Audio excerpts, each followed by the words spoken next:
The huge car showroom sparkled with lights. There were billboards and banners everywhere, encouraging visitors to buy a new car. Eliza timidly entered the building, and walking through the lobby, filled with new sparkling cars, she approached the reception desk. Behind the desk, a young woman was looking in the mirror and painted her lips. Eliza coughed softly. The administrator squinted her eyes unhappily. "What do you want?" she asked rudely. "I'm here to... I was sent for an internship from the head office. Here are my papers," mumbled Eliza, embarrassed, and held out prepared papers.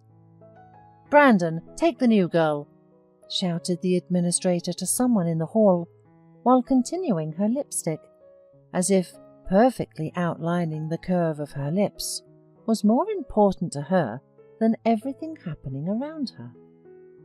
A dapperly dressed young man walked lazily toward the reception desk. He said hello and gave Eliza an appraising look. "I'm Brandon, senior manager. Are you joining us for an internship?" Eliza nodded, and Brandon told her to follow him, while he would be showing her around. He led her into the depths of the car dealership, past the managers sitting on the couch, looking intently at their phone screens. Eliza looked around the showroom and saw several confused visitors standing by the cars and needing help. "Why doesn't anyone approach the customers?" she asked. "They seem to need help."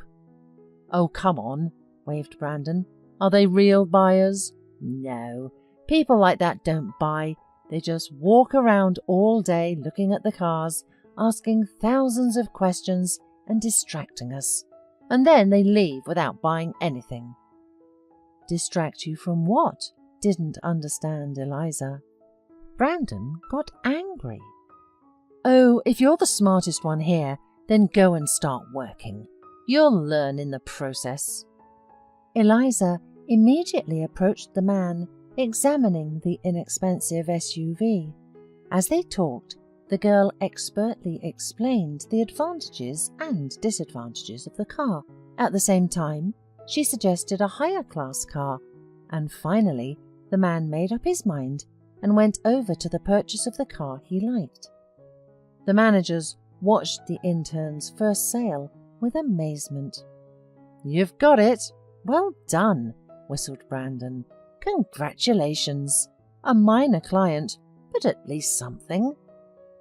The girl stood silent. Suddenly, a solid man who smelled like a lot of money entered the hall. All the managers, including Brandon, rushed to the potential customer, vying with one another to oblige him. A man wrinkled his nose in displeasure and passed all the cars, examining the exhibited items disapprovingly.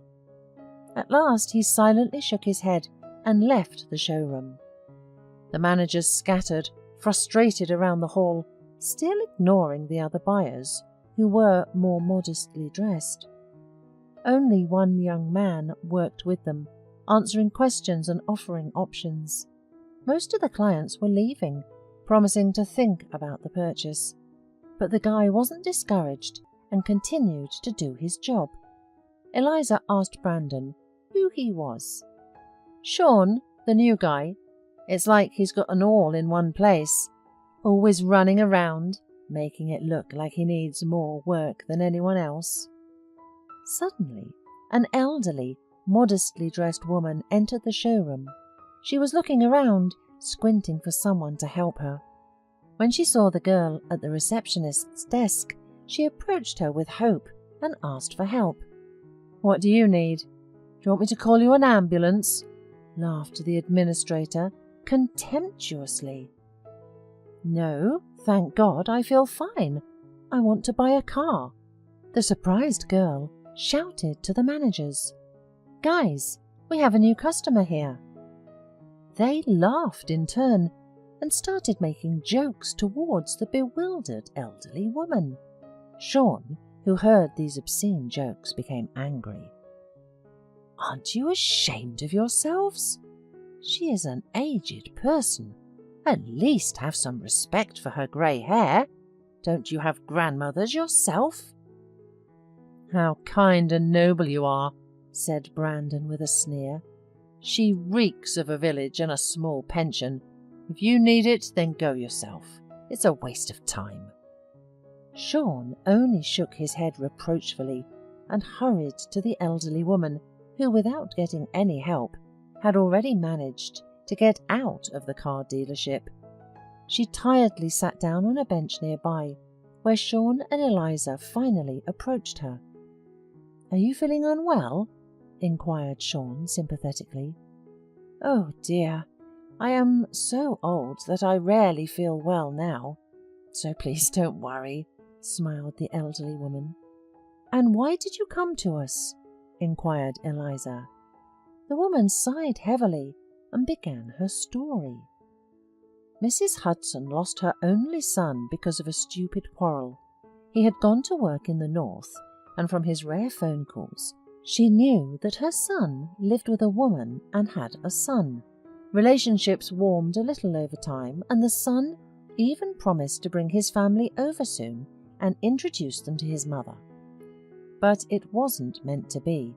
One day, a strange woman called her and informed her of her son's tragic death, and asked permission to bury him in the town where he lived with her and their son. Out of grief, Mrs. Hudson had a heart attack, and she spent more than a month in the hospital and didn't get to the funeral. It had been 15 years since then. The elderly lady had never seen her grandson. Her health condition didn't allow her to travel or fly such great distances, but she stubbornly saved a certain amount from every pension. Mrs. Hudson had a cherished dream. She knew that when her grandson would grow up, he would want to come and meet his grandmother. That's when she would give him an expensive gift. Long ago she had already decided to buy a car for him before his visiting. For 15 years of frugality and a modest life, she had accumulated quite an impressive sum. And yesterday her grandson, who had turned 18, called and warned her that he would come. "So I thought I'd come over and pick out a car for him, but unfortunately I don't know anything about it at all," finished the elderly woman sadly. Sean stood up decisively and held out his hand to Mrs. Hudson. "Luckily, I know everything about cars. Let's go. I'll show and tell you everything. Together, we'll choose something worthwhile for your grandson." Eliza watched with a smile as Sean, carefully supporting the elderly woman by the elbow, led her to the rows of shiny cars, along the way telling her about them as simply as possible. The other managers began to make silly jokes with all their might. Eliza heard all this, but didn't answer, and only watched Sean's work from a distance. At last, Mrs. Hudson, on the advice of the young man, chose a rather expensive sports car and went to the administrator to formalize the purchase. "Listen, Paula," said Sean to the girl, "could we give Mrs. Hudson a discount? After all, she's a pensioner, and she pays in full, not in installments."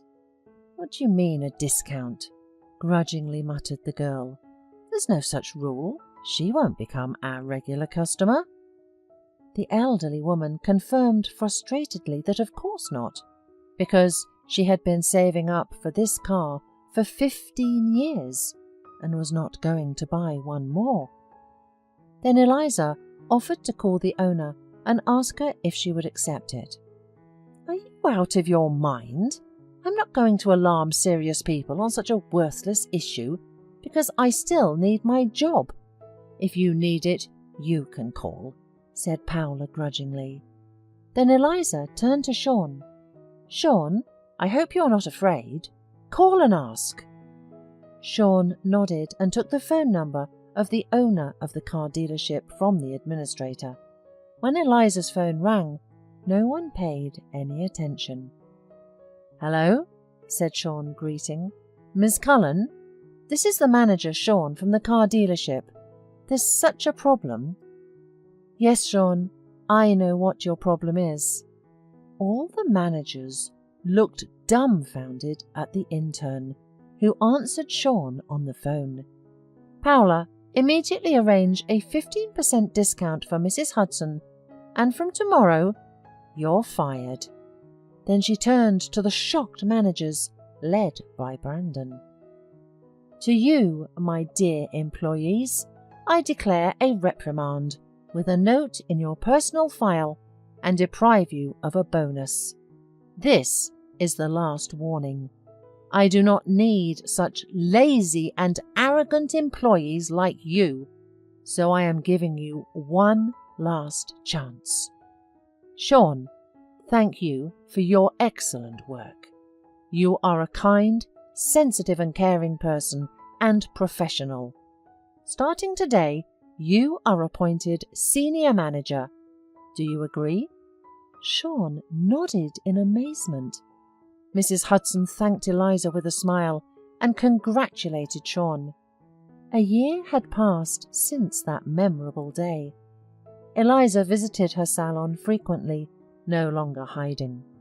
Sean organized the work of the managers perfectly, and the car dealership began to bring in more profit.